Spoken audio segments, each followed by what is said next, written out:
আসসালামু আলাইকুম। আজকে আমরা গুগল এআই সম্পর্কে জানব।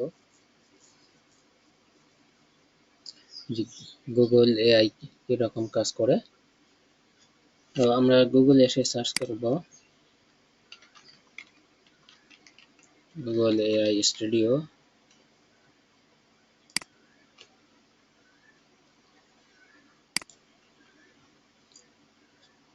আপনারা একটা জিমেইল লগ ইন করে নেবেন, যেটাতে অ্যাক্টিভ করবেন এই গুগল এআইটি। এরপরে আমরা গুগল এআই স্টুডিওতে ঢুকবো।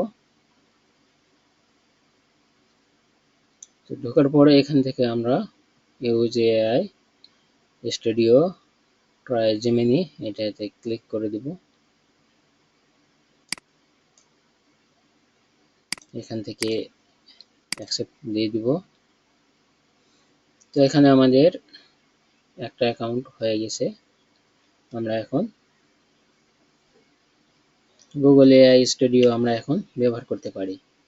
তো এখানে অনেক ফাংশন রয়েছে এবং এর অনেক সুন্দর ফিচার রয়েছে, যেগুলো আমরা ব্যবহার করে খুব সহজেই অনেক কিছু আইডিয়া জেনারেট করতে পারি। তো এখানে দেখুন আমরা আছি চার্টে। এখান থেকে আমরা বিভিন্ন ধরনের ফন্ট ব্যবহার করতে পারি এবং জেমিনির এখানে অনেক ভার্সন আছে। দেখুন এখান থেকে আমরা যারা ওয়েব ডিজাইন নিয়ে কাজ করে তারা এখান থেকে বিভিন্ন কোডিং বের করতে পারে। এখানে জেমিনি 2.5, জেমিনি 2. জেমিনি 1.5।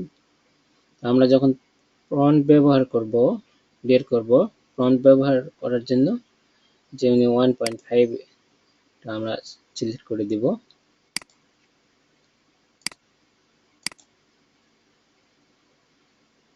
আচ্ছা, দেওয়ার পর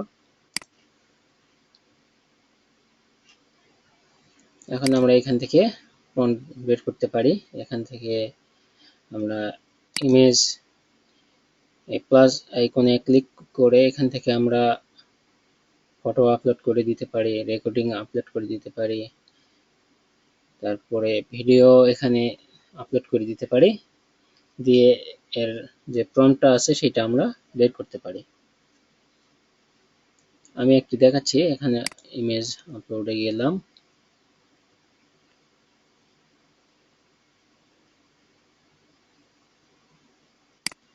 এখান থেকে আমি ডাউনলোডে গেলাম, আমি এই ইমেজটা দিলাম এখানে।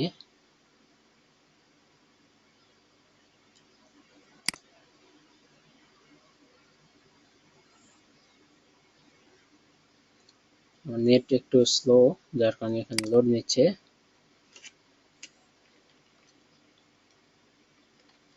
আমরা এখানে লিখব please give me this image prompt।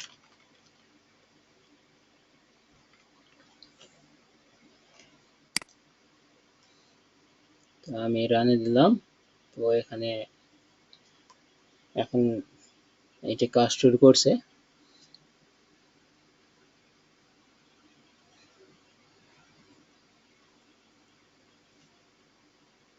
দেখুন অনেক সুন্দর করে ইমেজটির প্রম্পট এখানে দিয়ে দিয়েছে। এইভাবে আপনারা এখান থেকে বিভিন্ন ইমেজের প্রম্পট বের করতে পারেন। পরবর্তী ভিডিওতে আমরা দেখব স্ট্রিমিং আরো যে অপশনগুলো আছে এগুলো কিভাবে কাজ করে। আমি ছোট্ট ছোট্ট আকারে এই ভিডিওগুলো দেব। আশা করি আপনারা বিষয়টি সম্পূর্ণ বুঝতে পেরেছেন। তো পরবর্তী ভিডিও দেখার আমন্ত্রণ জানিয়ে শেষ করছি। আসসালামু আলাইকুম।